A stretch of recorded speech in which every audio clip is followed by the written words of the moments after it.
Bonjour, bonsoir, nous sommes dans le cadre de notre émission d'édification.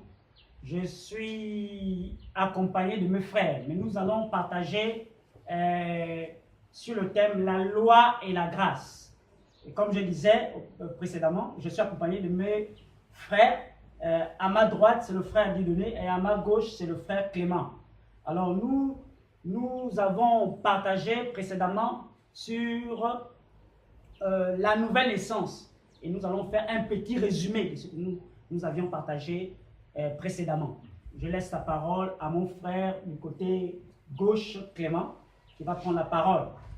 Bonjour et merci encore mon frère Fabrice pour m'avoir donné la parole. Et nous voulons rendre toute la gloire à Dieu pour nous accorder encore ce temps afin que nous puissions nous édifier les uns et les autres. Donc pour continuer déjà ce que disait mon frère, en rappel par rapport à la précédente vidéo que nous avons fait d'édification, nous avons parlé de la nouvelle naissance, c'est-à-dire comment faire pour devenir enfant de Dieu. Et nous avons noté qu'il n'y avait pas 1000 chemins pour devenir enfant de Dieu, si ce n'est que c'est la parole de Dieu elle-même qui fait de nous que nous soyons des enfants de Dieu, comme le dit dans Jean là-bas. La Bible dit que en tous ceux qui ont cru, la parole a donné le pouvoir de devenir enfant de Dieu. Donc, ce n'était pas parce qu'on fréquente une église quelconque, ce n'est pas parce que, à cause d'un homme, comme aujourd'hui nous pouvons le constater, non. Il n'y a pas 1000 chemins pour devenir enfant de Dieu si ce n'est qu'au travers de la parole de Dieu. Voilà un peu par rapport à ce qui a été dit la précédente vidéo que nous avons fait. Et le frère Délis a certainement des éléments encore à ajouter par rapport à cela. Ok, merci frère de m'avoir donné la parole. Effectivement, précédemment, nous avions partagé un thème déterminant, comme nous l'avons toujours dit, déterminant, important pour tout enfant de Dieu, à savoir comment Dieu fait pour faire de nous ses enfants. Et nous sommes étendus là-dessus. Je pense qu'à travers la première vidéo, le plus grand nombre sera édifié. Voilà. Alors, nous voulons effectivement, le thème justement de ce soir, c'est la loi et la grâce. Nous estimons que c'est un thème qui a toute sa place dans la vie chrétienne parce que il est important en tant qu'enfant de Dieu d'être situé. D'être situé par rapport aux deux principales alliances. La Bible nous dit en Romains chapitre 10, Jean chapitre 1, verset 17, que, on va faire la lecture rapidement.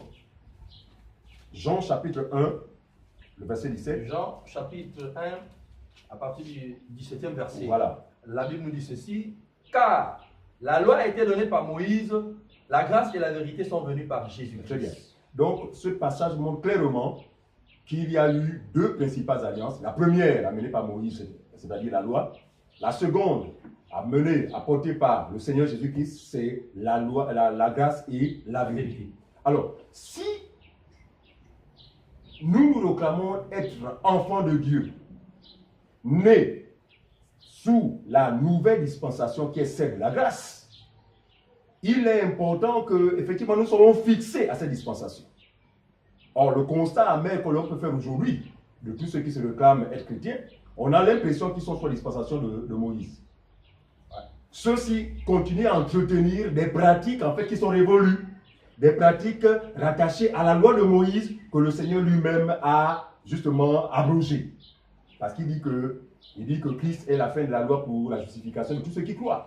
Voyez-vous? Donc nous sommes dans une alliance où on ne doit plus assister à ce mélange que l'on peut observer aujourd'hui dans les assemblées. Aujourd'hui, on assiste à quoi? On assiste à la pratique des huiles d'onction, qui est une pratique qui relève de la loi de Moïse.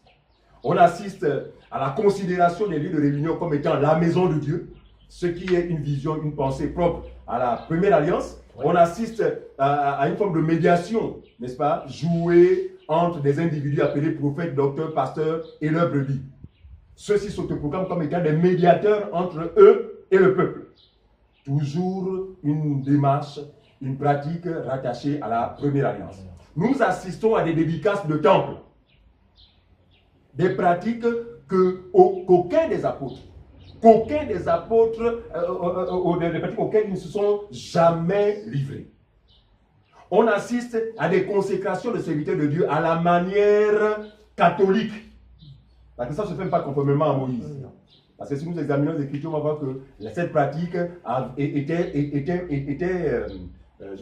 était conforme justement aux recommandations de Dieu à Moïse. Nous assistons à des jeûnes charnels, n'est-ce pas, pratiqués par des ignorants, n'est-ce pas, des jeûnes qui consistent à s'abstenir des aliments et autres, alors que lorsqu'on a la vérité, nous comprenons que la nourriture, n'est-ce pas, le manger, le boire n'a aucun rapport avec le royaume de Dieu. En fait, les gens jeûnent de cette manière, c'est parce qu'il leur manque la connaissance. Et vous verrez que cette manière de jeûner n'est pas différente de ce que font les musulmans. En fait, le peuple a besoin d'être enseigné. Alors, donc, le thème que nous voulons aborder ce soir, c'est le thème la loi et la grâce. Et nous pensons que ça, c'est le premier enseignement que doit recevoir toute personne qui naît de nouveau. Vous êtes né de nouveau aujourd'hui. Le premier enseignement que vous devez recevoir, c'est d'abord comprendre la loi. Parce que personne ne peut comprendre la grâce s'il n'a jamais compris la loi. Je vais donner la parole à Fabrice. Oui, comme disait le frère, personne ne peut comprendre la grâce s'il n'est au préalable compris la loi. Alors, les méfaits de la loi, vraiment, si les gens comprenaient réellement la loi, ils ne devaient pas s'attacher à cette même loi. Alors, comme disait le frère ici, dans Jean 1, verset 17, que nous avions déjà lu, la Bible déclare que la loi a été donnée à Moïse. La vérité et la grâce sont venues par Jésus-Christ. Or, Jésus dit, je suis le chemin, la vérité et la vie. Donc, en dehors de Jésus, il n'y a pas d'autre chemin. En dehors de Jésus, il n'y a pas d'autre vie. C'est lui le chemin, la vérité et la vie. Et nous voulons comprendre, pour mieux comprendre la grâce, nous allons d'abord rentrer, nous allons comprendre bien la loi. Que disait la loi par rapport au culte, par rapport à l'adoration? Qu'est-ce que la loi disait? Alors, je veux encore laisser la parole à mon frère de gauche, le frère Clément, par rapport à ce thème abordé d'abord, s'accentuer un peu sur la loi, afin que les gens ne puissent plus être enracinés, sans s'attacher à la loi. Donc, je vais laisser la parole à mon frère. Merci à nouveau, frère Fabrice. Alors, nous continuons sur la thématique la loi et la grâce. Je vais prendre une écriture, je pense, c'est Psaume 147. Si quelqu'un a la page, rapidement, pour aller vite. Psaume 147, je crois que ça part du verset 19. Psaume 147, oui. Verset 19. Oui. Il est écrit, il revêt sa parole à Jacob, ses lois et ses ordonnances à Israël. Il n'a pas agi de même pour toutes les nations, et elles ne connaissent point ses ordonnances. Louez l'Éternel. Amen. Là, bien-aimés dans le Seigneur, nous comprenons parfaitement que Dieu a tissé une alliance avec le peuple d'Israël. Et ce qui liait le peuple d'Israël et Dieu, c'était la loi. Donc, la loi, là, elle a été donnée au peuple d'Israël. Et la Bible est claire là-dessus. Il révèle sa parole à Jacob, ses lois et ses ordonnances à Israël. Il n'a pas agi de même pour toutes les nations. Aujourd'hui, nous voulons dire qu'au temps de la loi, il y avait, n'est-ce pas, une manière de se comporter lorsqu'on voulait être agréable avec Dieu. Alors, les Juifs étaient obligés de respecter toute la loi s'ils voulaient, n'est-ce pas, être agréables vis-à-vis de Dieu. Mais ce que nous pouvons remarquer, c'est qu'aucun Juif même n'a pu respecter la loi. Aucun.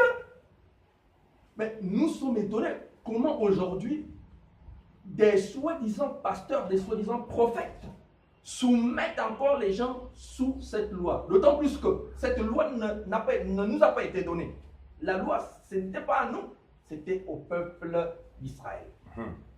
Alors, donc pour avoir l'approbation de Dieu, il fallait, n'est-ce pas, avoir respecté toute la loi. Et je pense Galates chapitre 3, Ouais. au verset 10. On peut le lire. Galates chapitre 3, verset 10. Galates 3, le verset 10. Oui. Il est écrit, Oui. car tous ceux qui s'attachent aux œuvres de la loi sont sous la malédiction. Oui. Car il est écrit, maudit est quiconque n'observe pas tout ce qui est écrit dans le livre de la loi et ne le met pas en pratique. Voilà. Donc, il fallait absolument respecter tout ce qui était écrit dans le livre de la loi. Tu peux respecter quelques-uns, mais si tu pêches contre ce, tu es coupable de tout. Donc, aucun être humain ne pouvait, n'est-ce pas, respecter cela. Alors, c'est pourquoi le Seigneur lui-même, le Seigneur Jésus-Christ, qui est, n'est-ce pas, la lumière du monde, c'est pourquoi lui, il vient maintenant, puisqu'aucun homme n'a été trouvé digne de respecter tout cela, n'a été digne de respecter cette loi. Et Jésus-Christ vient, n'est-ce pas, pour... c'est pourquoi, dans, je crois, Colossiens 2, 14, il dit que tout est accompli. Ouais, il a effacé. Il a effacé l'acte dont les ordonnances nous condamnaient. Et il a dit à la croix que tout est accompli. Qu'est-ce qui est accompli, frère? C'est la loi dans laquelle le peuple était asservi qui n'arrivait pas, n'est-ce pas, à respecter. Donc ça a trouvé son accomplissement en la personne de Jésus-Christ. Donc on ne peut plus aujourd'hui se pencher sur la loi. Pourquoi? Parce que en réalité, la Bible dit que l'Ancien Testament, sinon l'Ancienne Alliance, c'est l'ombre des choses à venir. Quand nous parlons de l'ombre, ça veut dire l'ombre n'est pas la réalité. L'ombre est seulement là pour donner une image. L'ombre donne une image, mais une image qui n'est pas l'exactitude. Alors, l'exactitude, c'est qui? L'exactitude, c'est Jésus. Bien aimé, c'est comme nous tous aussi, nous avons, chacun de nous, il y a l'ombre. Essayons un peu de, lorsque nous marchons sous le soleil du midi, nous avons un ombre qui apparaît. Admettons certainement que vous attendez une personne et que vous êtes dans la maison, vous voyez une ombre qui arrive, tout de suite, vous pouvez imaginer que peut-être certainement c'est l'ombre de la personne, mais vous n'avez aucune certitude. Mais lorsque cette personne va faire l'entrée dans la maison, vous n'allez plus avoir les regards fixés vers l'ombre parce que vous allez voir la personne est debout devant vous. Donc, vous ne pouvez plus regarder l'ombre parce que l'ombre n'était qu'une image de la personne à qui vous attendez. Or, dans l'ancienne alliance, nous avons c'est pourquoi la Bible dit que la loi a parlé de moi. Les prophètes ont parlé de moi. Les psaumes ont parlé de moi. Il s'agit de Jésus-Christ, frère. Donc, la loi, les prophètes ont parlé que d'une seule personne, que de Jésus. Donc, nous ne pouvons plus être encore soumis à la loi. Parce qu'aucun homme, la loi ne peut pas justifier quelqu'un. La loi est là pour démontrer à quel niveau les hommes sont, n'est-ce pas, dans le péché. Oui. Je vais prendre une dernière écriture avant de passer la parole à mon frère dans Romains. Dans Romains, chapitre, je pense, 3.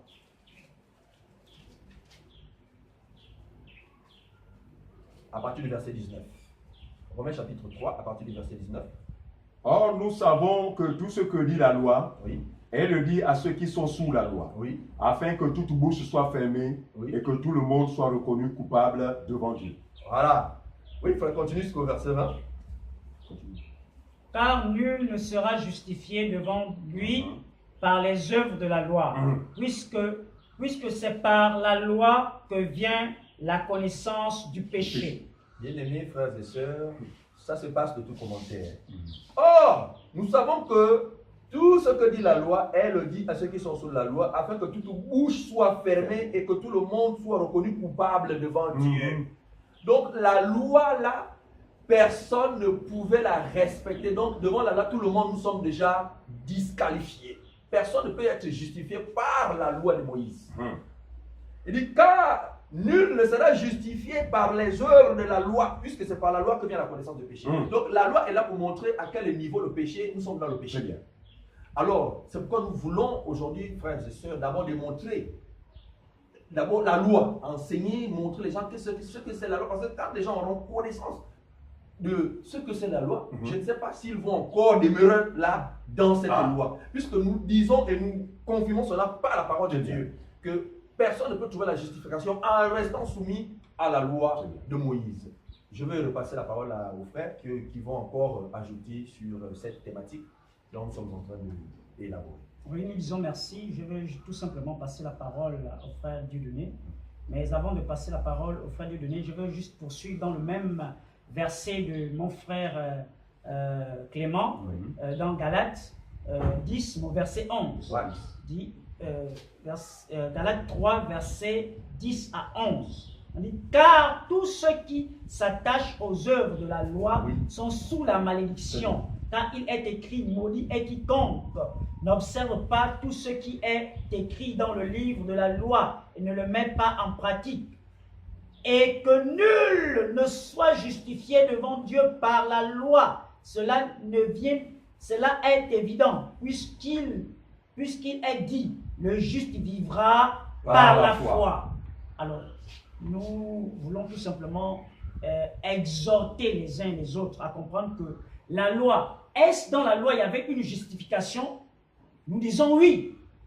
La loi, il y avait bel et bien une justification. Mais comment être justifié dans la loi? Il fallait mettre en pratique tout ce qui est écrit dans la loi. Or, dans la loi de Moïse, on voit Moïse, Dieu donne à Moïse 10 commandements et 603 ordonnances. Et le total fait 613. Et si on s'en tient seulement à cela, dans le jardin d'Éden, Dieu donne une seule loi à Adam et Ève. Nous voyons qu'avec une seule loi, Adam tombe. Alors, et maintenant, imaginons-nous avec 613 ordonnances qu'on remet à l'homme. Est-ce que c'est pour son bien? Nous disons que qu'il y a un but pourquoi Dieu donne la loi, afin que toute bouche soit fermée et que tout homme se reconnaisse coupable. Donc, je vais m'arrêter par là pour un moment. Je vais donner la parole à mon frère Dieudonné. Merci bien-aimé. Il faut dire que les apôtres ne nous ont pas enseigné, enfin ce qui a été écrit pour notre instruction. Et nous voyons le bien fondé, nous voyons les bienfaits justement de ce qui a été écrit pour l'instruction de tous ceux qui croient au Seigneur Jésus-Christ. Nous voulons déjà commencer par dire que tous ceux qui se réclament être chrétiens, mais qui continuent à entretenir la loi, ne le sont pas. Vous n'êtes pas enfants de Dieu parce que les enfants nés de l'Esprit ne peuvent justement entretenir la loi. Voyez-vous? Donc, nous vous donnons cet enseignement parce que c'est sûr que vous allez être édifiés dans la mesure où vous saurez véritablement la conduite à tenir vis-à-vis de la loi. Déjà, pour revenir sur ce qui a été dit, il a été clairement dit ici par les frères, justement en s'appuyant sur la parole de Dieu, que la loi n'a pas été donnée aux nations. Nous sommes des Gabonais, nous faisons partie des nations. La loi a été donnée à un seul peuple, que sont les Juifs. Le frère l'a démontré tout à l'heure dans le psaume 47, n'est-ce pas? Le verset 19, n'est-ce pas? 19. Il y a un tas de passages comme ça que nous pouvons utiliser pour démontrer que la loi n'a jamais été donnée aux nations. Oui.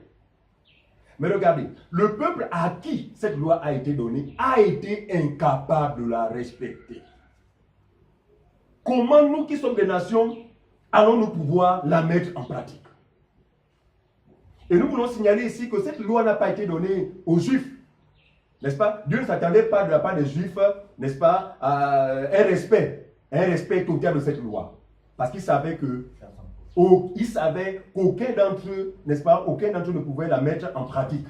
Parce que comme l'a dit le frère, Adam a reçu un seul commandement dans le jardin, mais il n'a pas pu le mettre en pratique. Voyez-vous? Mais nous voulons aussi vous donner une idée, en fait, de vous révéler la raison pour laquelle Dieu a donné la loi au peuple juif.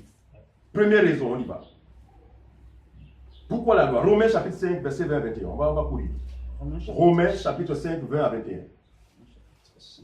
Romains chapitre 5, 20 à 21. Romains chapitre 5, verset 20 à 21. Pourquoi la loi? Si elle n'a justifié personne, pourquoi alors la loi? Or, la loi est intervenue pour que l'offense abondât. Oh, oui, vas-y. Mais là où le péché a abondé, la grâce a surabondé. Merci frère. Donc la loi est intervenue pour faire abonder le péché. Parce que c'est la loi, la connaissance de la loi qui produit le péché. La Bible définit justement le péché comme étant la transgression de la loi. Donc on ne peut pas parler de péché s'il n'y a pas de loi. On ne peut parler de péché que pour celui qui est sous le régime de la loi. Et ce n'est pas étonnant, n'est-ce pas, de découvrir que certains soi-disant chrétiens qui sont dans les églises éveillées voient en eux le péché. Non, cela se justifie parce qu'ils sont sous la loi. Là où il n'y a pas de loi, il n'y a point de péché. Il n'y a point de transgression de péché. D'accord? Donc la première raison, la loi a intervenu, n'est-ce pas, pour que le péché abonde. Deuxième raison. Afin que comme le péché a régné par la mort. Vous êtes là, mon frère. Romains chapitre 3. Romains chapitre 3. Et pourquoi la loi? Donc la première raison, nous notons, la loi est intervenue pour que le péché abonde. Donc Romains 10, verset 4. Romains 3, voilà, 9 à 20. Romains chapitre 3, à partir du verset 9 à 20. Oui. La Bible nous dit ceci. Quoi donc? Sommes-nous plus excellents? Nullement. Car nous avons déjà prouvé que tous juifs et grecs sont sous l'empire du péché. Du péché. Et les juifs et les grecs. On continue. Selon qu'il est écrit, il n'y a point de juste, pas même un seul. Oui. Nul n'est intelligent, nul ne cherche Dieu. Tous sont égarés, tous sont pervertis. Il n'en est aucun qui fasse le bien, pas même un seul. Leur gosier est un sépulcre ouvert. Ils se servent de leur langue pour tromper. Ils ont sur leurs lèvres un venin d'aspic. Leur bouche est pleine de malédiction et d'amertume. Ok, pour le verset 19, mon frère. Au verset 19, oui. Or, nous savons que tout ce que dit la loi, elle le dit à ceux qui sont sous la loi, afin que toute bouche soit fermée et que tout le monde soit reconnu coupable. Très bien. Deuxième raison, justement, après que la loi ait prouvé que le péché abonde dans l'homme, la deuxième raison, c'est que pour que nous soyons tous convaincus, et les juifs et les grecs, que nous soyons tous trouvés pécheurs et que toute bouche soit fermée et que chacun de nous soit reconnu coupable, n'est-ce pas? Oui. Troisième raison, pourquoi donc la loi? Galates chapitre 3. Galates chapitre 3, 19. Galates chapitre 3, 19. Galates chapitre 3, verset 19, je crois, 25. Voilà, 19 à 25, oui. Galates chapitre 3, verset 19. Pourquoi donc la loi? Elle a été donnée ensuite à cause des transgressions, jusqu'à ce que vint la postérité à qui la promesse avait été faite. Elle a été promulguée par les anges au moyen d'un médiateur. Or, le médiateur n'est pas médiateur d'un seul, tandis que Dieu est un seul. La loi est-elle donc contre les promesses de Dieu? Loin de là. S'il eût été donné une loi qui pût procurer la vie, la justice viendrait réellement de la loi. Ok, verset 25, mon frère. Verset 25, oui.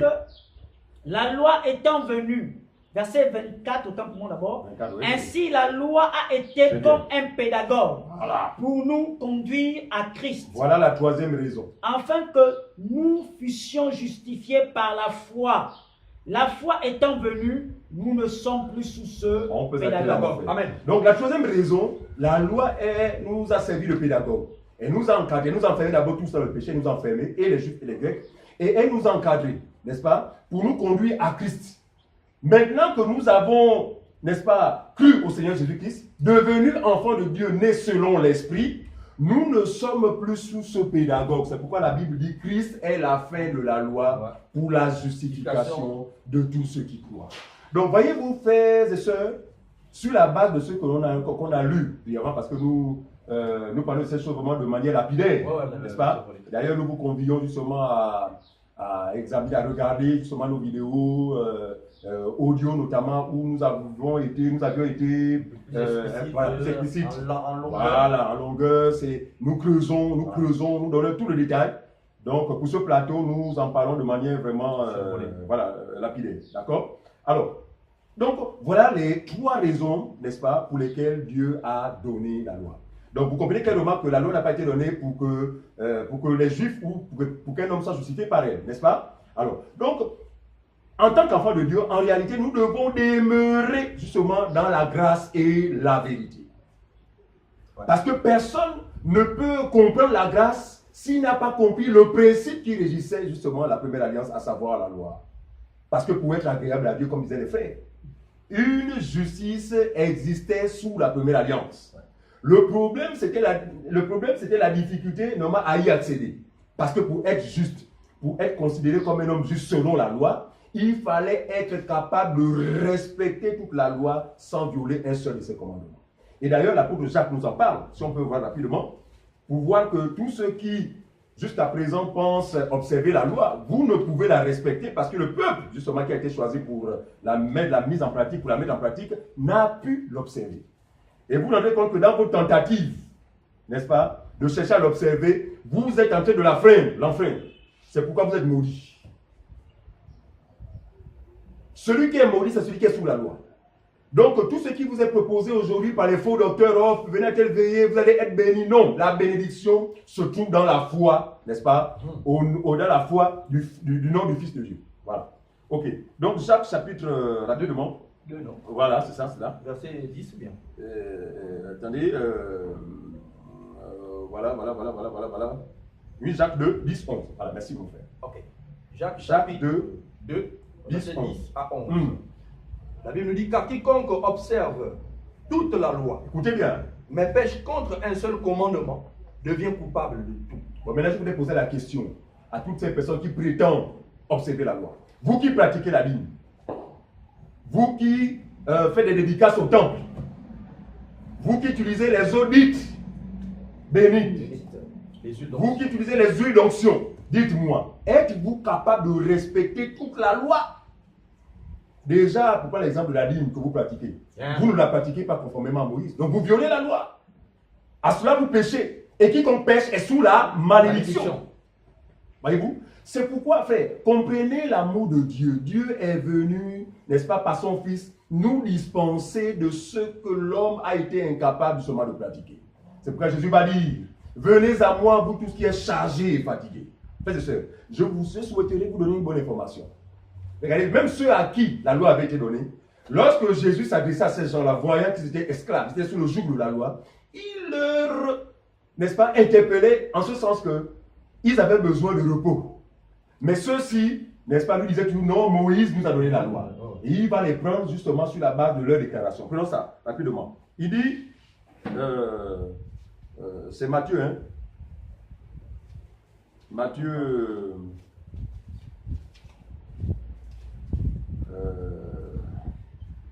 Pardon, Jean chapitre 7, voilà. Jean chapitre 7, verset 19.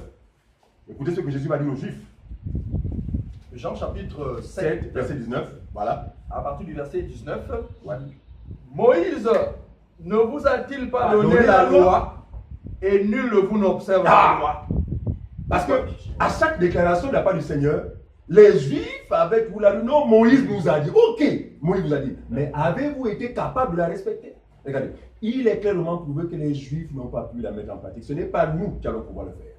Voyez-vous? Donc l'évangile de la bonne nouvelle de la grâce de Dieu arrive à point nommé parce que sous ce joug, il n'y avait pas de salut. Sous ce joug, il n'y avait pas de bénédiction.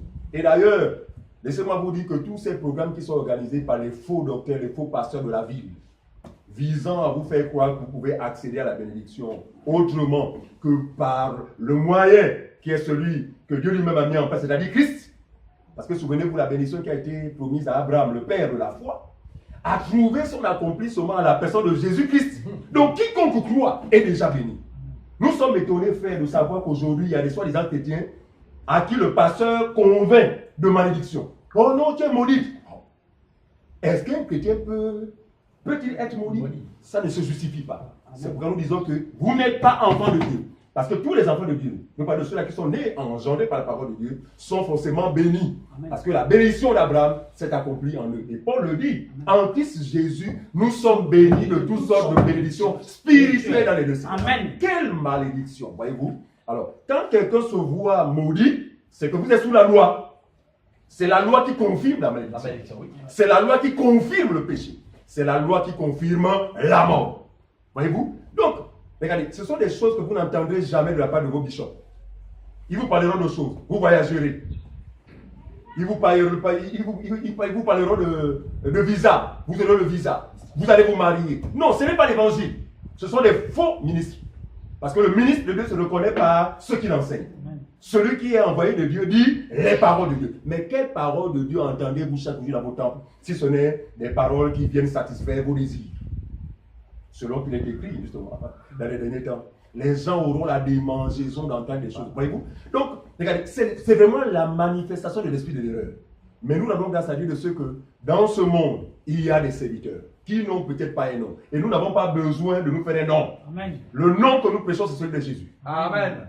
Le seul nom que nous prêchons, c'est celui de Jésus. Amen. Paul a dit, nous ne nous prêchons pas nous-mêmes. Voyez-vous? Alors, donc, nous avons grâce à Dieu de ce qu'il y a ce petit nombre de personnes, effectivement, qui, n'est-ce pas, détiennent aujourd'hui l'évangile de la grâce de Dieu, le seul évangile qui peut sauver vos âmes. Voyez-vous? Alors, je vais passer la parole à mes frères pour ne pas monopoliser la parole, justement en espérant que vous avez été édifiés, déjà depuis que nous avons commencé. Nous disons déjà gloire à Dieu. Amen. Je crois que pour certains comprennent que la loi, si on s'en tient à la loi, vraiment c'est la mort. Suite à tout ce que nous avions pu dire ici, la loi, si quelqu'un s'attache à la loi, vraiment tu ne peux pas t'en sortir, tu es mort. Alors on a besoin, c'est pourquoi on parle désormais, je voudrais déjà aborder, rentrer en plein pied dans la grâce. Bien que les frères soient déjà rentrés, voilà, on veut rentrer en plein pied, dans la grâce. Alors, c'est quoi la grâce? Le moyen, quel est ce moyen qui nous sort, qui nous délivre de l'emprise de la loi? Parce que lorsque le premier verset que nous avions lu ici, on a dit la loi a été donnée par un homme, Moïse. La vérité et la grâce sont venues par Jésus. Alors, nous avions compris ce que Moïse disait dans la loi. Alors, nous voulons aussi également comprendre aujourd'hui ce que nous donne la grâce. Alors, je vais donner également la parole à mon frère Clément pour nous apporter ce moyen qui sauve aujourd'hui. Voilà, bien-aimés, nous parlons de la loi et la grâce. Et là, nous rentrons de plein pied dans la grâce. Alors, ce que nous devons savoir, selon la Bible, déjà, la Bible dit que la loi est venue par Moïse, la grâce et la vérité sont venues par Jésus-Christ. Alors, qu'est-ce qu'on peut comprendre, ou bien qu'est-ce qu'on peut comprendre sur la grâce? La grâce, c'est quoi? Parce que là, nous rentrons dans la grâce. Alors, bien aimé, nous avons abordé quelques points de la loi. Comment ça se passait là-bas? Comment on devait être justifié. Nous avons vu. Ça, c'est quelques passages qu'on a donnés. Nous disons qu'il y a beaucoup. Maintenant, quelle est la conduite à tenir maintenant dans la grâce? Bien aimé, la grâce, c'est une faveur imméritée. La grâce, c'est quelque chose qu'aucun homme ne peut mériter.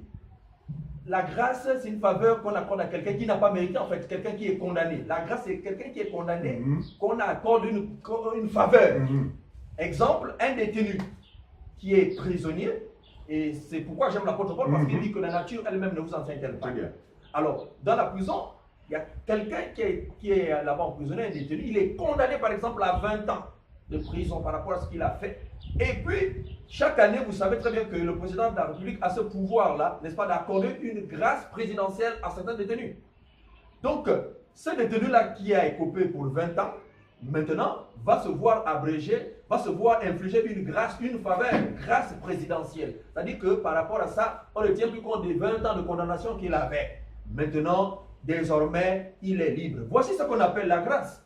Lui, il n'a rien fait, n'est-ce pas, pour mériter ça. Au contraire, il était condamné à la mort par rapport à l'acte qu'il a commis. C'est la position que chacun de nous avait lorsque nous étions encore, n'est-ce pas, des pécheurs. C'est-à-dire le péché quand Adam et Ève, le péché adamique. Ce qu'ils ont eu à faire, la désobéissance d'Adam et Ève nous a plongés, nous tous, dans le péché. Parce qu'ils ont transgressé la loi. C'est pourquoi nous disons que la loi ne peut amener personne à la justification parce que personne ne peut la respecter.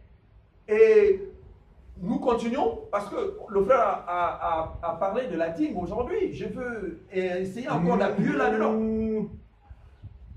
Ceux qui pratiquent aujourd'hui la dîme, déjà, ils ne respectent pas totalement parce que si nous prenons Deutéronome, je pense 14, pour développer. Pour vous qui nous suivez, prenez vraiment des notes pour que vous examinez. La Bible dit que l'apôtre Paul a loué les chrétiens de Béret parce qu'ils examinaient chaque jour ce qui leur était enseigné. Et c'était l'apôtre Paul qui enseignait à Béret. Mais malgré que c'était l'apôtre Paul, mais ces gars-là prenaient quand même le soin de vérifier. C'est ce qui est très bien. C'est pourquoi nous voulons vous donner des passages pour que vous aussi vous examinez. Dans Deutéronome, je pense 14, verset 26, là-bas, vous descendez, vous lisez, vous allez comprendre comment la dîme se pratiquait.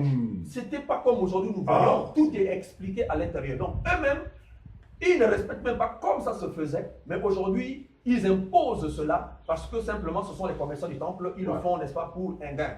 Et comme le dit Philippiens, je crois, 2, 3, 18, ils n'ont que pour Dieu les vente. Donc ils travaillent rien que pour le vent, c'est pourquoi ils sont en train d'escroquer le peuple, qui sont ignorants.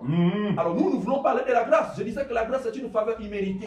Personne, n'est-ce pas, ne méritait, parce que nous étions coupables à cause de la désobéissance.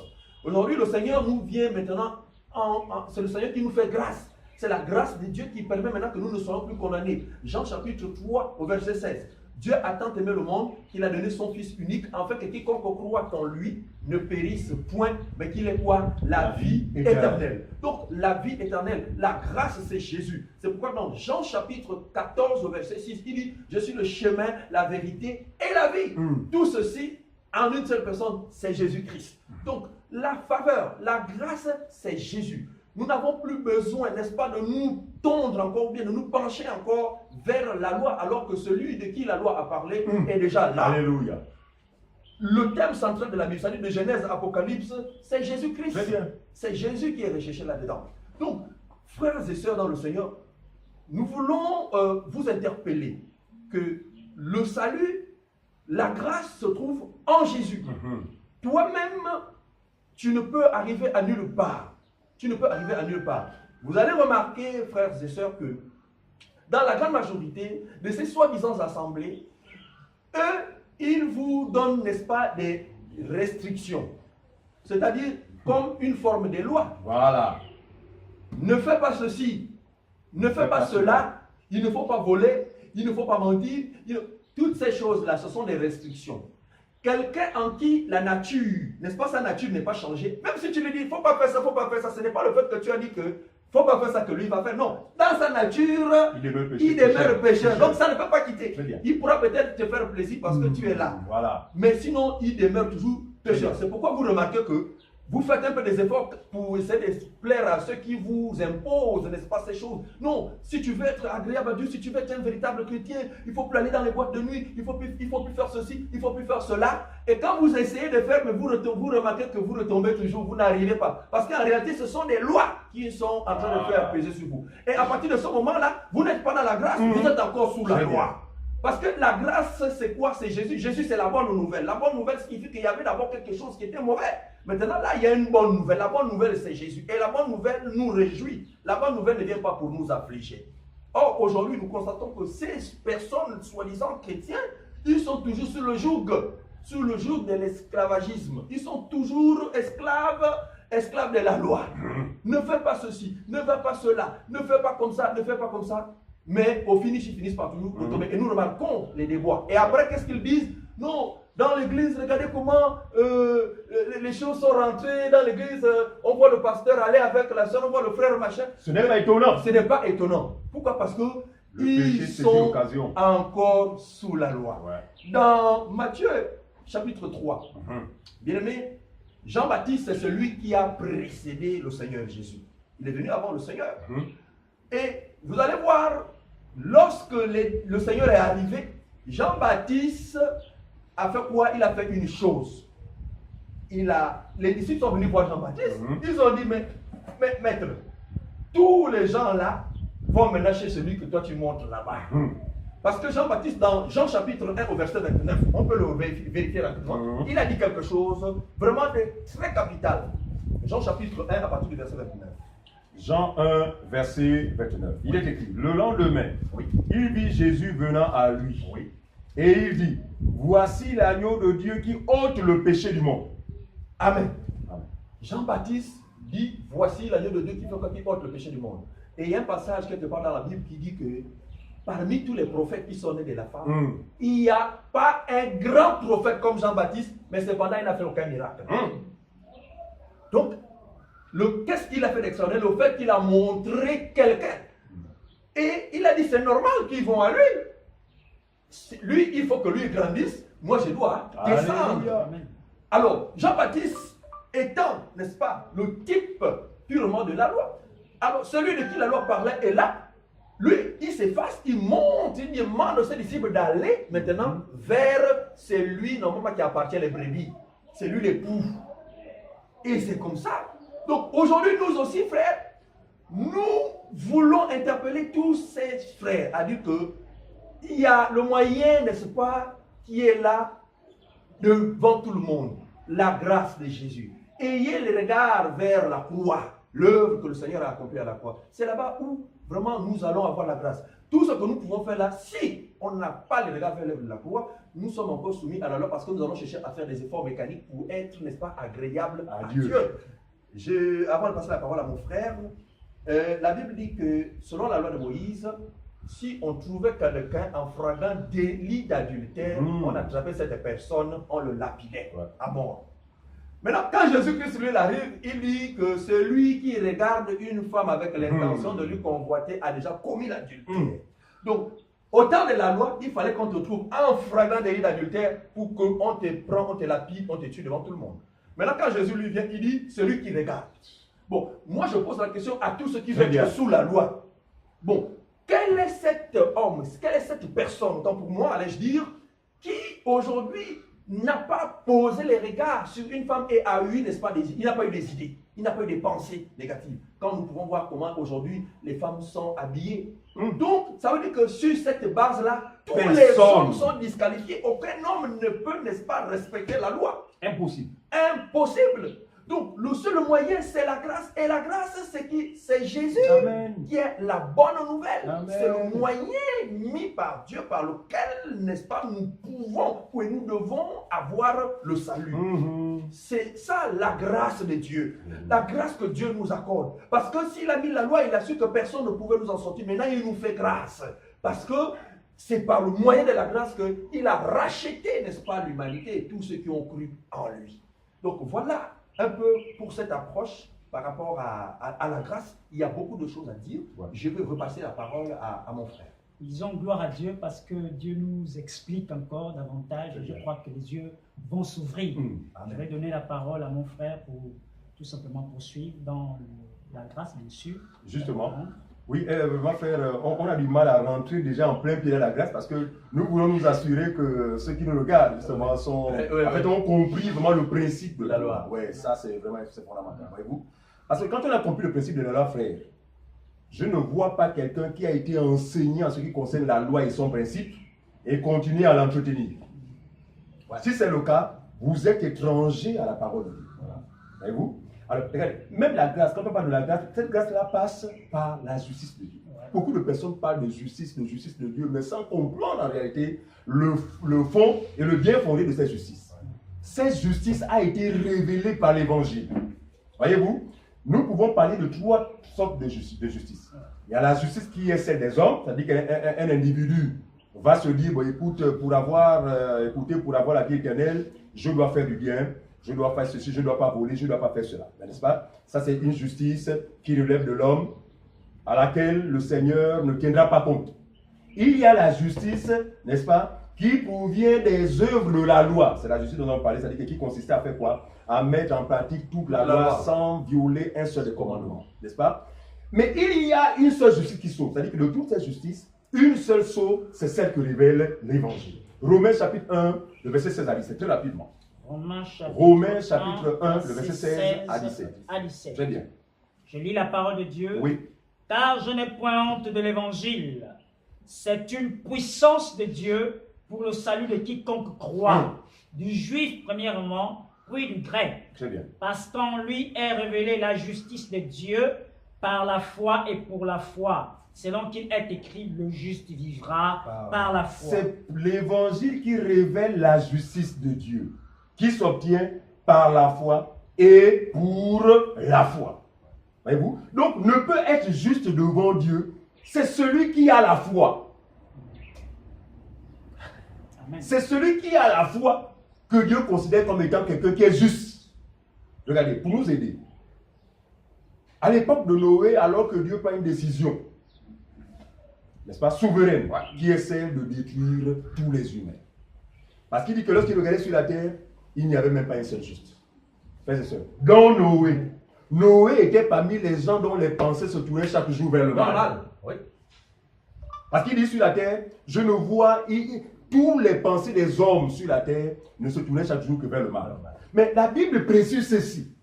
Et si nous voulons démontrer que Noé n'a pas été épargné parce qu'il était un homme juste. Il n'a pas été épargné parce qu'il pratiquait des bonnes œuvres. Mais la Bible dit ceci. Mais Noé trouva grâce. Amen. Sans cela que nous disons que le salut ne peut pas intervenir dans la vie d'un homme sans que la grâce n'ait été au préalable été accordée. La Bible dit que c'est par la grâce que vous êtes sauvés. Non, la foi intervient. En fait, la foi est la résultante de la grâce. Voyez-vous? On dit, mais Noé trouva grâce aux yeux de l'Éternel. Vous allez voir plus bas, on va dire, Noé était un homme juste, frère. Cette justice n'était pas celle par rapport à ses œuvres. Il fut rendu juste par la foi. Amen. Comme le fit notre père Abraham. Abraham, qui lui a été justifié par la foi et non par les œuvres. Lisons Romains chapitre 4. Amen. Là, ce que nous aimons avec la parole de Dieu, c'est elle est tellement claire. Romains chapitre 4. Ouais, à partir du verset 1. À partir du verset 1 à 3. Ouais. Que dirons-nous donc? Abraham, notre père, a obtenu selon la chair. Est-ce que Abraham a été justifié, n'est-ce pas, par Dieu à cause de ses œuvres selon la chair? C'est à cause de ses œuvres? Oui, l'interrogation, on y va. Au verset 2. Verset 2. Si Abraham a été justifié par les œuvres, il a sujet de se glorifier, mais non devant Dieu. Très bien. Ici, il a dit que si Abraham lui-même estime ou pouvait estimer que sa justification était rattachée à ses bonnes œuvres, eh bien, il peut se glorifier, mais pas devant Dieu, parce que Dieu s'appuie sur sa justice à lui, qui passe par la foi et qui s'obtient par la foi et par la foi seulement. Voyez-vous? Donc, il dit que si Abraham pouvait penser comme ça, bon, il aurait été heureux, mais pour son propre compte, mais pas pour mon compte. Parce que moi, j'estime que celui qui est juste, c'est celui qui se soumet à ma justice. Au verset 3. Oui.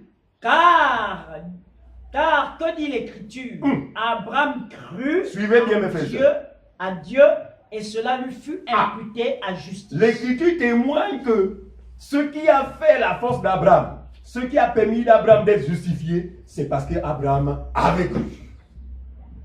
Et aujourd'hui, tous les descendants d'Abraham, frères, se reconnaissent par le fait qu'ils manifestent les mêmes œuvres qu'Abraham. Jésus pouvait dire aux pharisiens, qui eux, plutôt pas aux pharisiens, aux juifs, n'est-ce pas, qui eux aussi se réclamaient d'être descendants d'Abraham, mais selon la chair, n'est-ce pas? Et il disait à Abraham, il disait au Seigneur, lorsque Jésus leur disait, vous connaîtrez la vérité, et la vérité vous affranchira. Ils vont dire, mais nous n'avons jamais été esclaves de personne. Voyez-vous? Nous avons pour père Abraham. Jésus va dire aux Juifs ceci.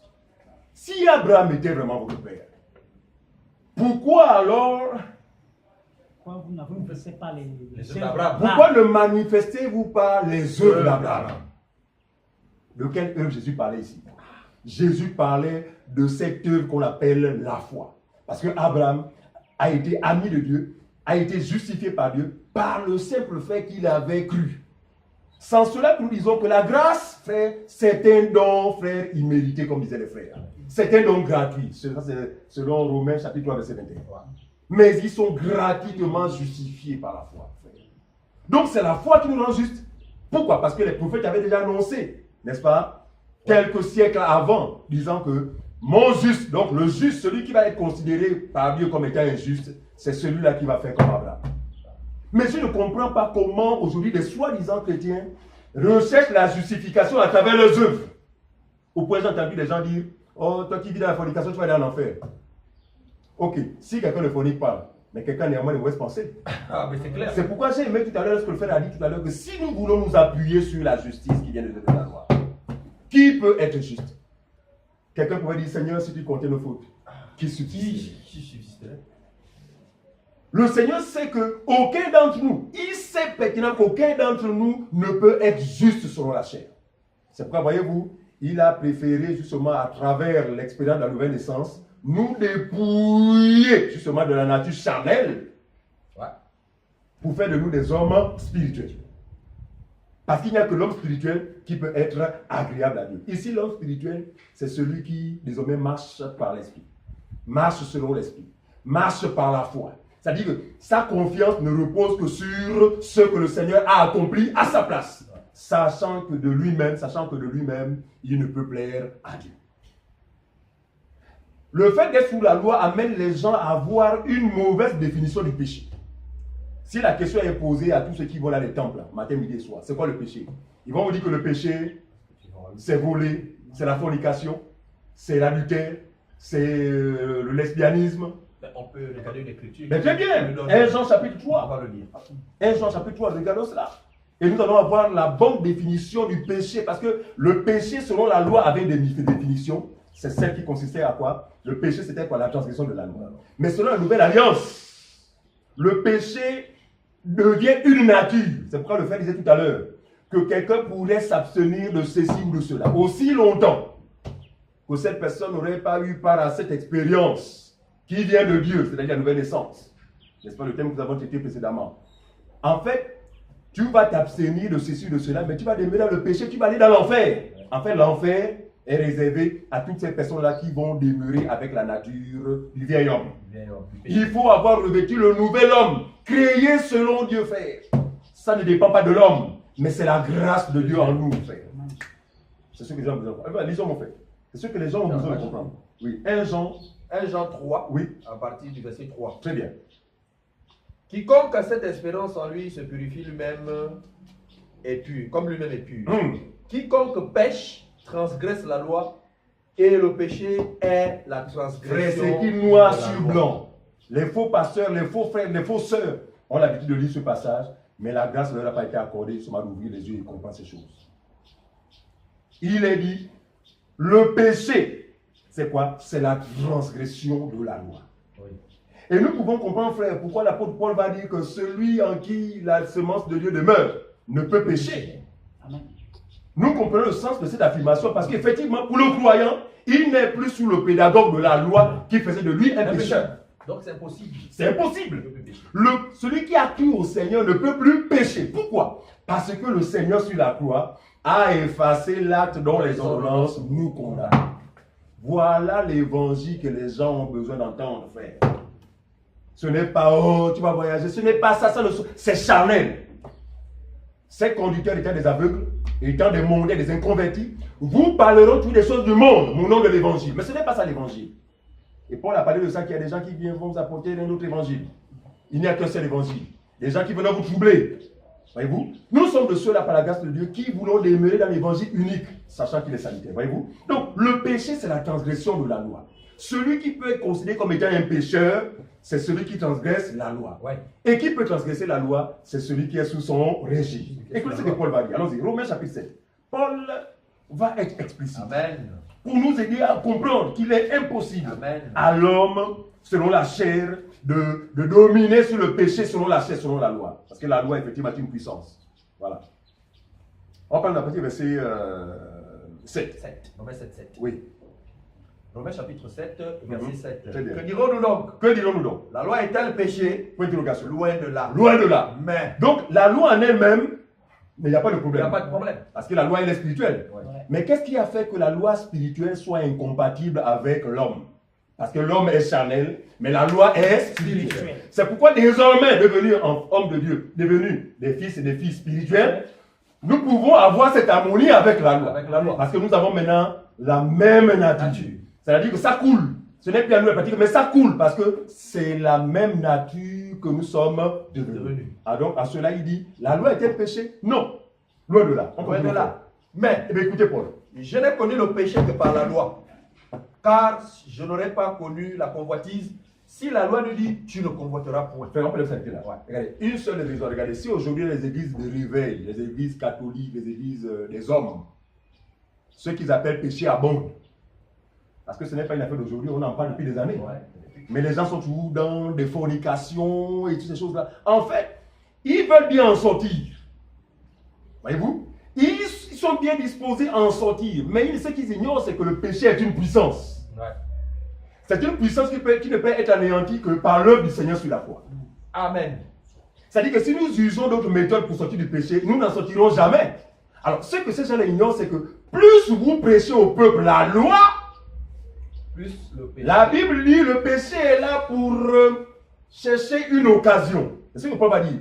Le péché saisissant l'occasion, c'est-à-dire que dès que Paul a eu connaissance du commandement selon lequel tu ne convoiteras point, la Bible dit, le péché saisissant l'occasion m'a servi. Frères et sœurs, vous êtes esclaves des œuvres de la chair parce que le pasteur vous prêche la loi matin, midi et soir, pensant qu'il vous prêche l'évangile de la sanctification. Pensant qu'il vous prêche la sanctification. Mais il est en train de vous condamner parce qu'il vous offre là le repas que la loi aime consommer. La loi a pour ami, le péché a pour ami la loi. Lisons la suite, mon frère, rapidement. Oui, nous sommes toujours dans Romains 7. Oui, oui. Il dit, car je n'aurais pas connu la convoitise si la loi nous dit tu ne convoiteras point. Point.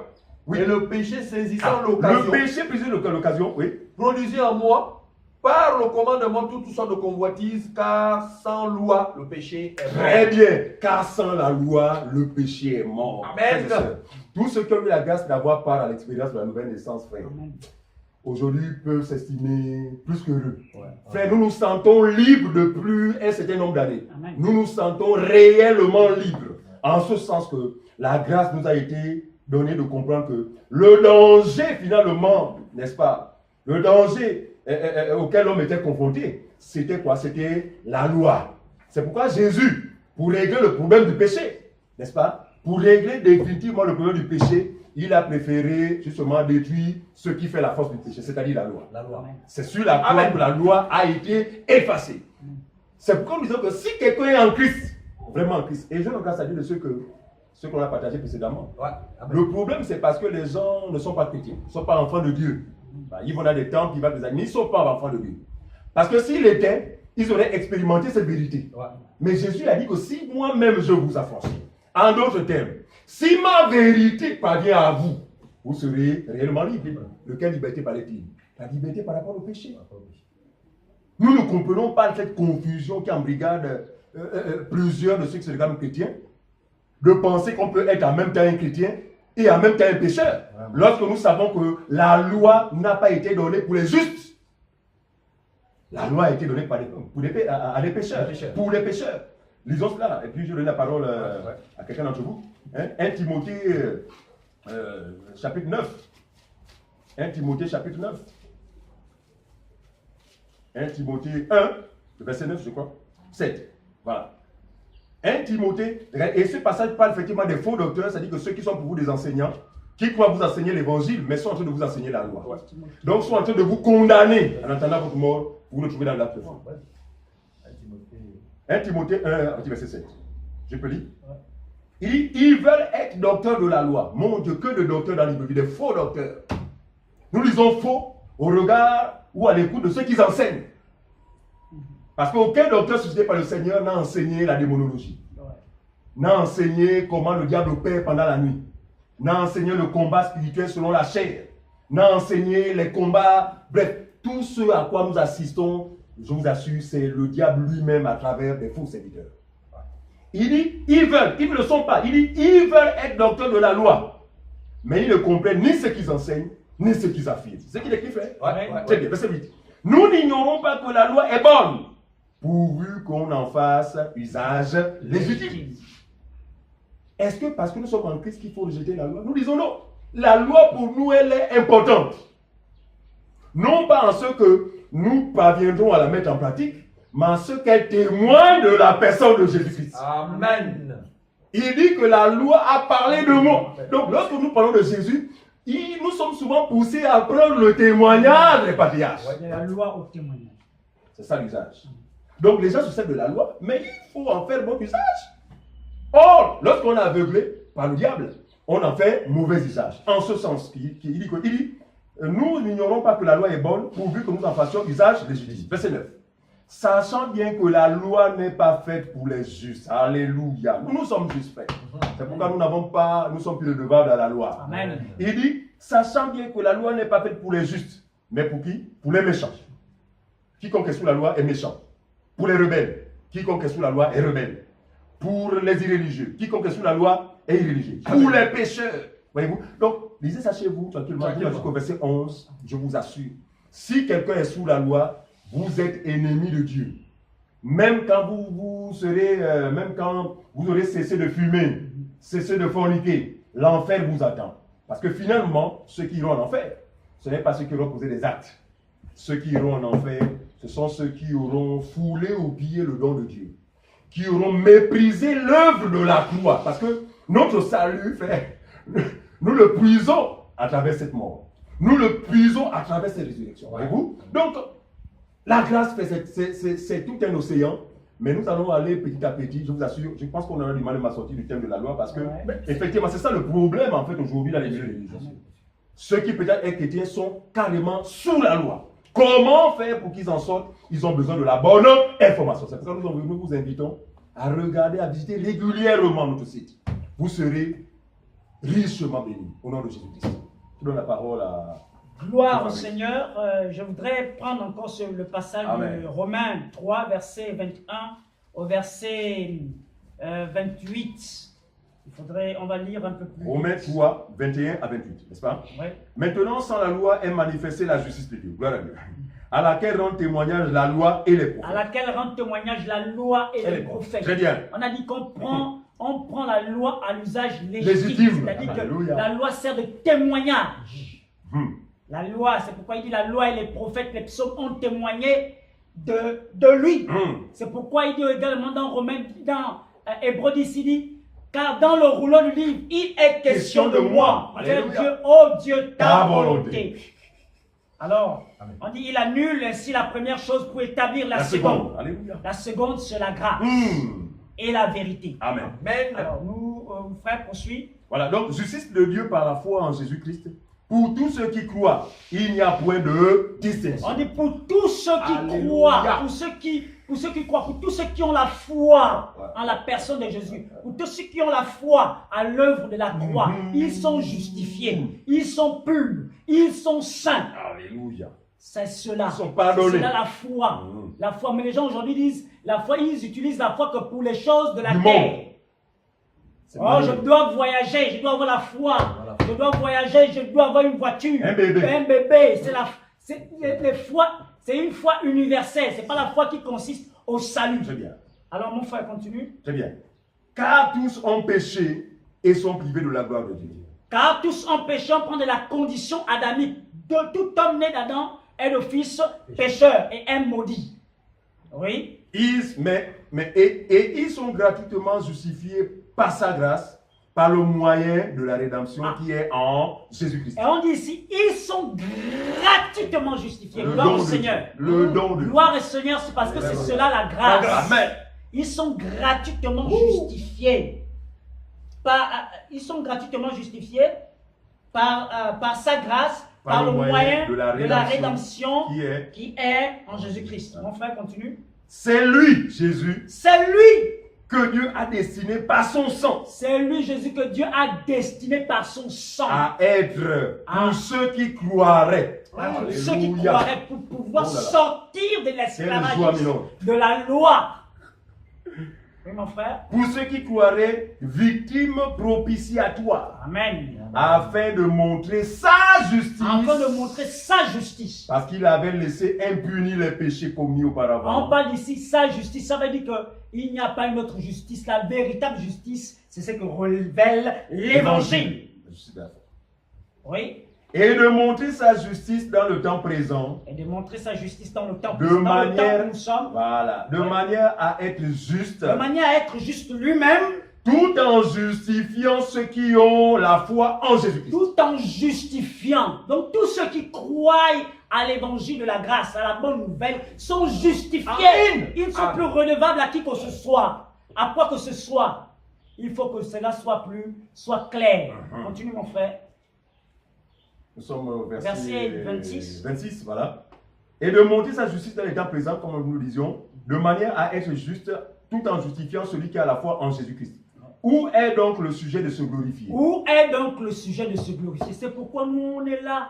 Vraiment, on est esclaves du Seigneur. Ce n'est pas par nos Et on n'a pas besoin de se glorifier, comme moi je suis comme les gens qui montent des titres ronflants. je suis tel, je suis le pasteur bishop tel. On n'a pas besoin des Très bien. titres. Parce qu'on sait on a été justifié, on a été sauvé par la grâce. Il est exclu. Il est exclu le sujet de se glorifier. Par quelle loi? Par quelle loi cela est exclu? Est-ce la loi des œuvres? Est-ce par la loi des efforts personnels? Non. Ok, certains pensent que c'est en faisant des œuvres, comme voyant Mère Teresa, elle a marqué le monde, et puis on dit, non, c'est par les œuvres que la personne, non, il faut faire des œuvres dans certains milieux religieux, non, il faut payer le prix pour mériter. Non! Nelson Mandela. Il y a une personne qui a payé le prix, c'est Jésus-Christ. Amen. Il n'y a plus de prix à payer. Faux. Des faux pasteurs aujourd'hui, des faux évangélistes, des faux docteurs, de faux prophètes mettent au régime des gens avant de rentrer dans sa bénédiction, soi-disant, il faut payer le prix, il faut jeûner, il faut faire ceci, il faut faire cela, il faut faire des travaux. Dieu, le sacrifice de Jésus suffit.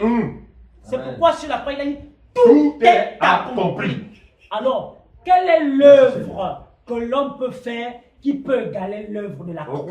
Aucune. Quelle est l'œuvre? Quel est le jeûne qui peut égaler l'œuvre de la croix? Aucune. Parce que déjà, le péché infectait tous les hommes. Les animaux, les hommes ont été infectés par le péché. Alors, quel homme pécheur peut justifier un autre pécheur? C'est impossible. Alors, nous croyons que c'est cela la grâce. La grâce, c'est le fait qu'il y a quelqu'un qui vous dit, laissez votre fardeau, je prends cela à votre place. Il dit, venez à moi, vous tous qui êtes chargés et fatigués, je vous donnerai du repos. Amen. Le repos, chargé de quoi? Chargé des ordonnances de la loi, chargé de tout cela. Je voudrais lire aussi un passage, excusez-moi, dans Romains 6, verset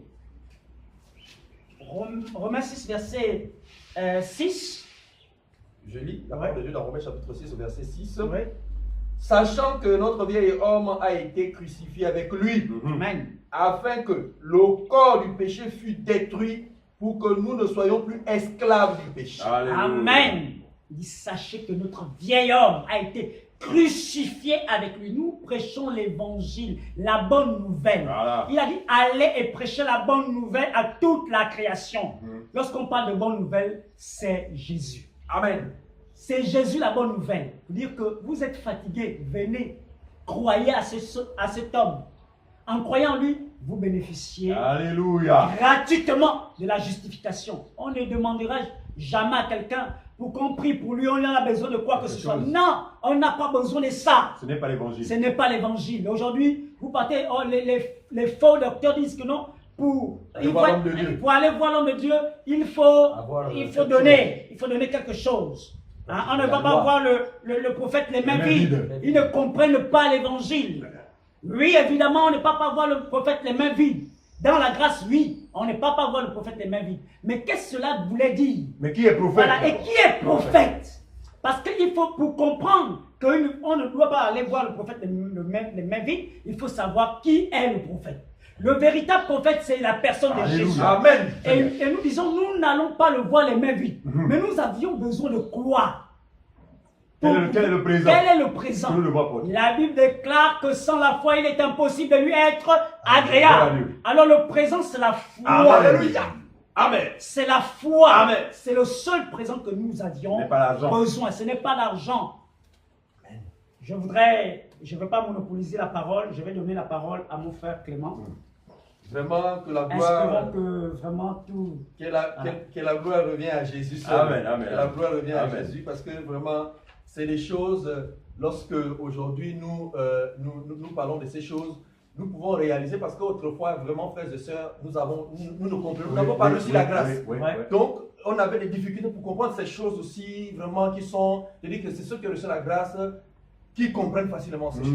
Donc, quand nous parlons de ça aujourd'hui, c'est vraiment avec une joie immense qui nous anime. Alléluia. Et rassurez-vous, nous ne voulons pas fustiger quelqu'un. Non, nous voulons simplement présenter Christ. Amen. Nous voulons simplement présenter Christ, qui est la grâce, c'est lui la grâce. C'est pourquoi, quand il a dit à la croix que tout est accompli, frère, en réalité, nous, quand on parle même du blasphème contre le Saint-Esprit, frère, mais c'est même ça le blasphème contre le Saint-Esprit, Parce que quand lui-même, Christ, qui est Dieu, il dit que tout est accompli.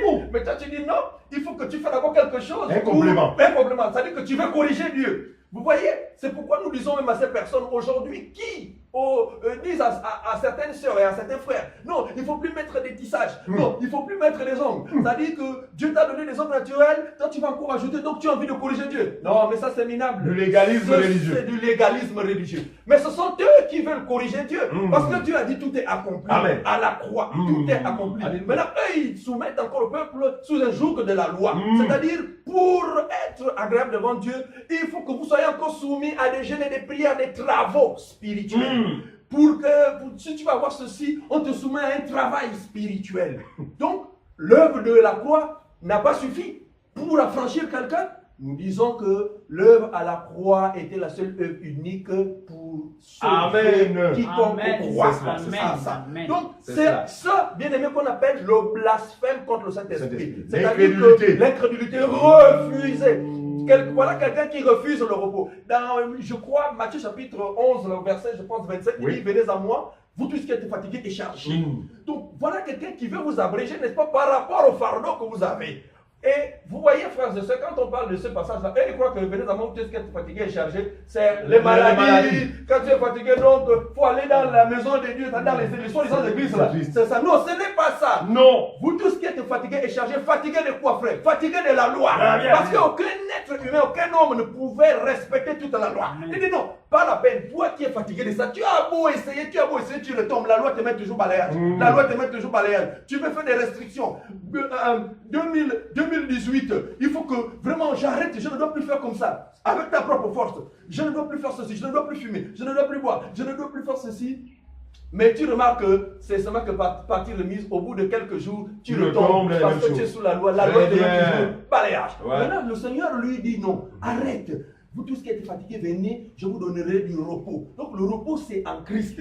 En Christ, on a le repos, on n'a plus besoin, n'est-ce pas, de faire des stratégies. Et c'est pour dire, il y a une question qui est souvent posée, et je vais répondre rapidement à ça. Peut-être tu peux aussi te poser la même question. Donc vous dites quoi? Quand on croit là, c'est fini, on reste seulement comme ça. Mais non, nous disons que c'est lui qui a reçu la grâce, frère. La Bible dit que la grâce de Dieu nous enseigne. C'est un enseignant. C'est un enseignant. Donc, en fait, la grâce ne vient pas seulement nous accorder rien que la liberté. Non, elle nous enseigne également maintenant un nouvel mode de vie. 2 Corinthiens chapitre 5 au verset 17. Celui qui est en Christ, celui qui a la grâce, il est une nouvelle créature. Les choses anciennes sont passées, voici toutes choses sont devenues nouvelles. Maintenant, il a un nouveau mode de vie. Ce n'est pas de lui-même, puisque le fait seulement qu'il a cru, n'est-ce pas, la croix, à l'œuvre de la croix par Jésus, Dieu lui communique une nouvelle nature. Ce qui veut dire qu'on ne peut plus lui donner des restrictions, ne fait plus ça. Non, c'est une vie, comme disait le frère Dieudonné tout à l'heure.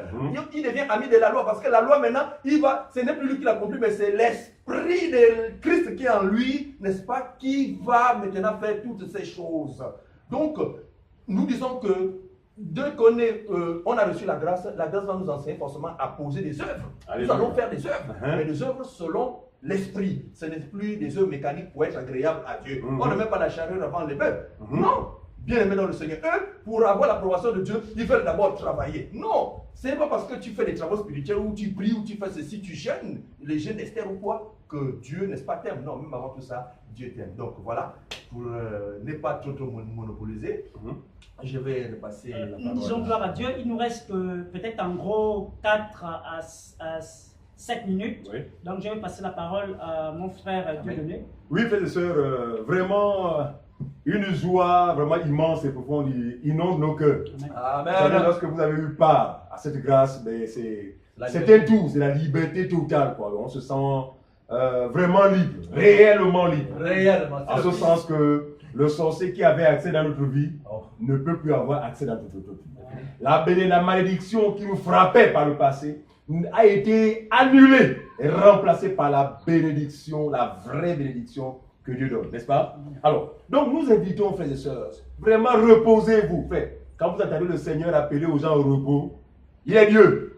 Il sait que l'homme était vraiment esclave.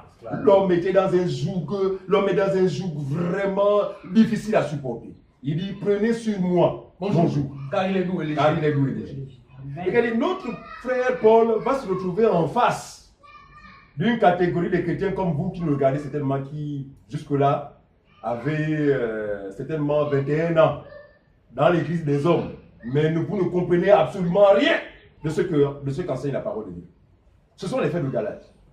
Et qui, n'est-ce pas, Paul a assisté à ce mélange-là où des frères avaient les pieds écartés. Moi j'appelle comme ça. C'est-à-dire un pied dans l'ancienne alliance et un pied dans la nouvelle alliance. Donc un pied sous la loi, un pied dans la grâce. Voyez-vous? Mais lorsqu'on marche comme ça, on finit par devenir quelqu'un de tiède. Ouais. Or le Seigneur dit, il vomira de sa bouche tous ceux qui sont tièdes. Quand on parle de tiédeur, c'est le mélange du chaud et du froid.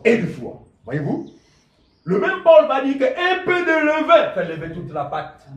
Fait lever toute la pâte. Donc, en d'autres termes, on ne peut pas être en même temps disciple de Moïse, en même temps disciple de Jésus. Ce n'est pas possible. Non, c'est possible. Très bien.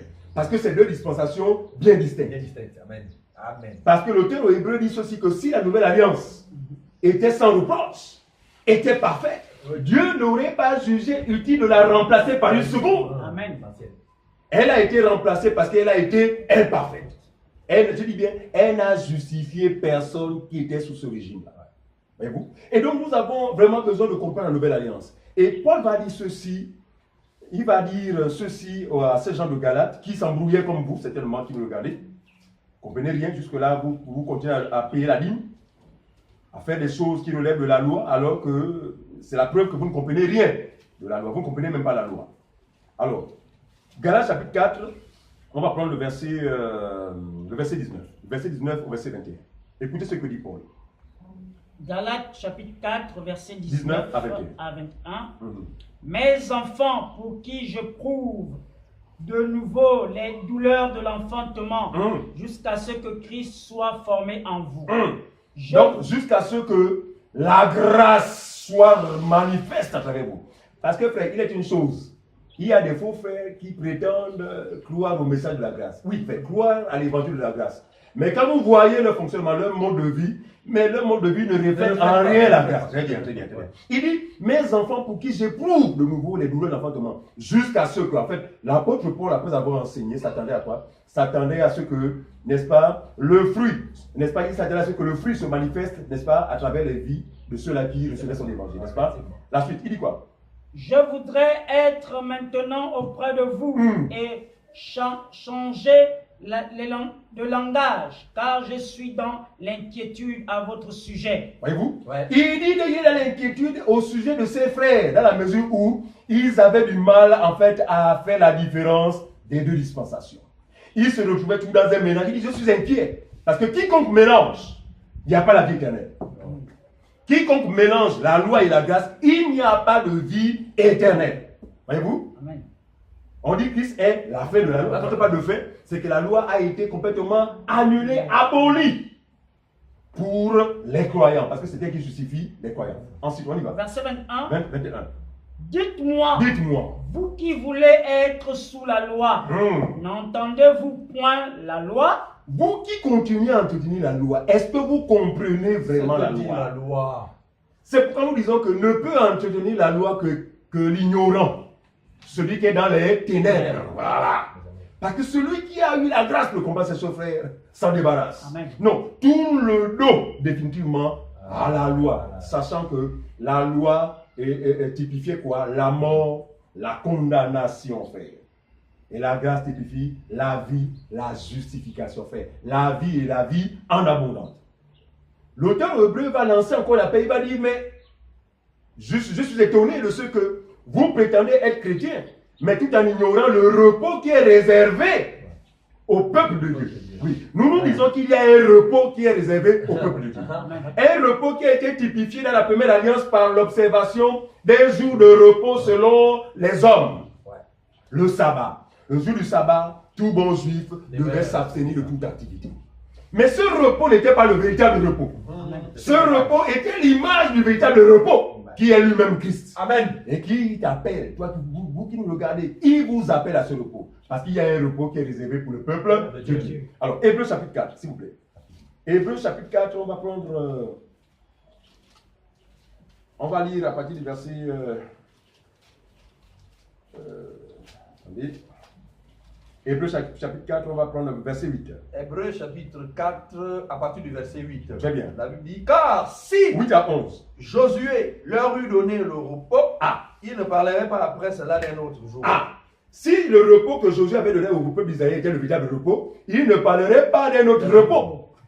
Il y a donc un repos de sabbat. Il y a donc un repos, voilà, de sabbat. Pas un sabbat selon samedi, comme font les adventistes du 7e jour, qui ne comprennent rien, qui n'ont pas le sens des Écritures. Parce qu'aujourd'hui, observer un jour, entre lundi, mardi, mercredi, soi-disant au nom du sabbat, c'est être l'homme le plus aveugle. Très bien. Nous, par l'Esprit, nous comprenons que ce sabbat, c'est la personne de Jésus. Il dit, il y a un repos qui est réservé au peuple de Dieu, frère. Mais à quoi consiste ce repos exactement, frère? Qu'est-ce qui est depuis, mon frère? Le verset 10. Le verset 10, il dit, car celui qui entre dans le repos de Dieu, se repose de ses œuvres comme Dieu s'est reposé des siennes. En d'autres termes, frère, celui qui rentre dans ce repos cesse de croire que c'est parce que je ne touche plus de femmes que je vais aller au ciel. Que celui qui rentre dans ce repos cesse de croire que c'est parce que je suis marié que je vais aller au ciel. Non, ça c'est vraiment... Non, c'est grave. Vous avez besoin d'être enseigné. Et nous disons, frère, que nous sommes disponibles. S'il faille être invité, vous voulez nous inviter dans votre assemblée, vous estimez que votre assemblée est dans les ténèbres, frères et sœurs, nous pouvons venir vous apporter la bonne information. Amen. Et cela y va de votre salut parce que ce que nous allons vous apporter, ce n'est pas notre propre parole, parce que nous ne nous prêchons pas nous-mêmes. Mais nous prêchons l'évangile qui ouvre les yeux. L'évangile qui permet à un homme de partir des ténèbres à son admirable lumière. De quitter la puissance de Satan à celle de Dieu. Regardez, jusqu'à présent vous êtes chrétien, mais chaque fois vous êtes toujours influencé par les puissances des ténèbres. Vous êtes touché par les démons. Vous êtes envoûté. Ça, ce n'est pas. Ça ne s'explique pas. Vous ne l'êtes pas. Mais vous pouvez devenir enfant de Dieu à travers l'évangile que nous pouvons vous présenter. Regardez un peu pour terminer. L'apôtre Paul, justement, nous donne une idée. N'est-ce pas? Luc nous donne une idée un peu de ce que, prenons Acte chapitre 26, n'est-ce pas? De ce que l'évangile peut, le bien que l'évangile peut procurer en celui qui le reçoit et qui croit en lui. Oui, Acte 26. Acte 26, verset 17-19, je crois. 17-19.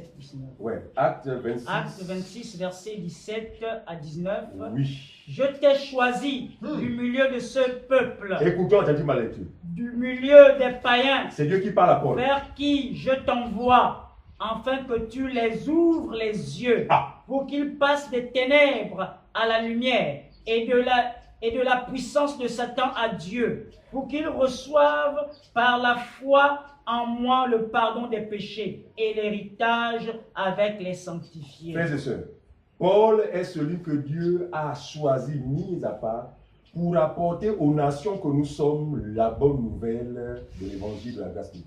Voyez-vous? Mais regardez, il est le premier à venir au milieu de nous, donc au milieu des nations. C'est pourquoi quelque part il va dire que même si aujourd'hui vous avez 10 000 mètres, il n'a de même pas moins que c'est moi qui vous ai engendré par le même évangile. Voyez-vous? Mais remarquez, il dit que je t'ai établi et choisi pour que tu ailles ouvrir les yeux. Vas-y. Je t'ai choisi de ce peuple, du milieu des païens, vers qui je t'envoie, afin que tu les ouvres les yeux, pour qu'ils passent de ténèbres à la lumière. Est-ce que Paul avait un collier pour venir nous ouvrir les yeux? Étions-nous des aveugles physiques? Non, nous étions aveugles. Parce que nous ne connaissions pas le salut, donc l'évangile, voyez-vous. Donc Paul est celui qui est venu ouvrir. Donc l'évangile de la vérité ouvre les yeux. Si aujourd'hui vous êtes dans la confusion, vous mélangez tout, vous mélangez Moïse avec Jésus, eh bien c'est la preuve que vos yeux sont complètement fermés, n'est-ce pas? C'est le même évangile qui permet quoi? Qui permet à l'homme de quitter les ténèbres pour le royaume de lumière. C'est le même évangile. Et même évangile qui permet à quelqu'un de quitter la puissance de Satan. Regardez, vous allez combattre toute votre vie finalement aussi longtemps que vous n'avez pas accédé à cette connaissance. Parce qu'on ne peut pas comprendre, frère. Chaque année, combat définitif. Des thèmes mystificateurs. On a entendu des combats définitifs. Anéantir complètement les puissances des ténèbres. Depuis des années, tous les mêmes séminaires. Mais ça n'a jamais abouti, bizarrement. Mais c'est parce que c'est une pratique fausse. Ce sont des pratiques qui ne sont pas fondées, qui ne corroborent pas avec ce qu'enseigne l'Évangile. Pour sortir des puissances des ténèbres, on a besoin de l'Évangile de la vérité. Toi qui es troublé par les démons, non, les messes, bien les eaux bénites, les huiles, les photos de ton docteur, de ton pasteur, n'ont aucun impact. La seule chose qui peut t'impacter, c'est la vérité de la parole. Amen. Amen. Et en cela, nous disons que nous sommes disponibles. Contactez-nous, nos contacts vont s'afficher, n'est-ce pas? Et vous serez certainement bénis. Que Dieu vous bénisse et qu'il vous fasse grâce au nom de Jésus-Christ. Amen. Nous disons merci déjà, vraiment, de pouvoir écouter la bonne nouvelle du royaume et écouter, nous avons abordé le thème, la loi et la grâce. Nous disons ici que ce n'est pas les huiles d'eau bénite soi-disant, des huiles, la construction des temples et autres soi-disant, et il y a des gens qui se mettent en médiateurs, qui pensent que ce sont eux qui peuvent apporter le salut. Ce n'est pas des pratiques telles que la dîme, alors qu'ils ne comprennent même pas la dîme. Dans la loi, on parle de 4 sortes de dîmes. Ils disent aux gens, donnez, payez la dîme. Alors que là-bas, on donnait la dîme et c'était en nature. Alors, ce n'est pas également des délicaces des temples, comme nous le voyons. Ce n'est pas seulement ici au Gabon, mais partout. Partout dans le monde, des faux serviteurs de Dieu, des envoyés de Satan viennent polluer ils renversent carrément l'évangile de Christ. Et ils annoncent notre évangile, évidemment. Alors, nous disons ici que vous avez tout simplement besoin de la grâce du Seigneur. Que la grâce du Seigneur vous soit accordée afin de pouvoir comprendre. Aujourd'hui, les gens vivent dans la psychose. Ils disent que non, ils sont des chrétiens. On voit un chrétien, quand un franc-maçon vient le visiter, fuit. Voilà. Et dit, il est chrétien. Il n'arrive pas à saluer même. Il n'arrive pas à saluer comme si, par exemple, son grand-père ou son oncle est franc-maçon, il ne peut plus le saluer. C'est vraiment regrettable. On a l'impression que c'est le diable qui domine sur vous. Voilà. Mais évidemment, c'est une preuve parce que ça c'est justifié. Ils sont sous la loi. Ils sont sous la loi. Amen. Ils ne sont pas libres. Nous sommes libres. Amen. Il y a certaines personnes qui pensent que ce sont des aliments. Oh, si je mange tel aliment, je vais être impur. Non, ce n'est pas cela. C'est la loi. Tu as besoin d'écouter l'évangile de la grâce. Alléluia. Et c'est cet évangile qui peut te purifier, qui peut te sauver, qui peut t'affranchir réellement. Ouais. Comme dit la parole, dit, si le Fils vous affranchit, vous serez réellement libre. Nous vous disons merci de nous avoir permis de pouvoir de nous écouter. Nous voulons tout simplement rappeler nos numéros de téléphone. Le frère Dieudonné va donner son numéro de téléphone. Oui, merci. Je réponds au 06 10 01 05. Je reprends. 06 10 01 05. Oui, moi je suis le frère Clément. Je réponds au 07 90 72 69 07 90 72 69. Que Dieu bénisse ça. Oui, je suis le frère Tis Fabrice et je réponds au 02 27 67 09. Donc vous pouvez tout simplement nous contacter si vous voulez en savoir plus. Nous croyons que Dieu vraiment vous bénisse. Nous croyons que cette parole que vous écoutez tombe sur une bonne terre et que cela produira du fruit digne également du Seigneur Jésus. Et je voudrais un peu ajouter que certaines personnes pensent que la grâce, pour certains, quand on parle de la grâce comme ça, on va dire, non, il faut maintenant vivre dans le désordre. Non, on ne vit pas dans le désordre parce que si tu es de Dieu, la Bible déclare que pour celui-là qui était prédestiné au salut, il vit il a pratiqué des œuvres bonnes. Alléluia. Que Christ lui-même a préparé d'avance. Et nous allons peut-être parler une autre fois, peut-être par rapport par rapport à cela, les huiles, le temple, réellement quel est le temple, tout cela. Et vraiment, que Dieu vous bénisse, que le Seigneur soit loué et remercié. Nous allons tout simplement prier. Je vais remercier le Seigneur pour ce temps. Seigneur, je te remercie et je te rends toute la gloire pour tout ce que tu fais. Je crois que, Seigneur notre Dieu, les toute personne ayant écouté cette parole, Seigneur notre Dieu, toi qui connais tes enfants, tu déclares que mes brebis entendent ma voix et me suivent. Nous croyons que notre Dieu, notre Père, l'œuvre que tu as commencée, tu vas le parachever. Merci Seigneur notre Dieu pour cet évangile. Tu as dit, vous serez mes témoins en Galilée, en Samarie, jusqu'aux extrémités de la terre. Nous n'avons pas inventé quoi que ce soit. Nous avons tout simplement à marcher conformément à nos prédécesseurs, les apôtres. Nous te disons merci et nous te rendons toute la gloire au nom de Jésus. Amen. Amen. À bientôt. À bientôt. Bientôt par la grâce de Dieu.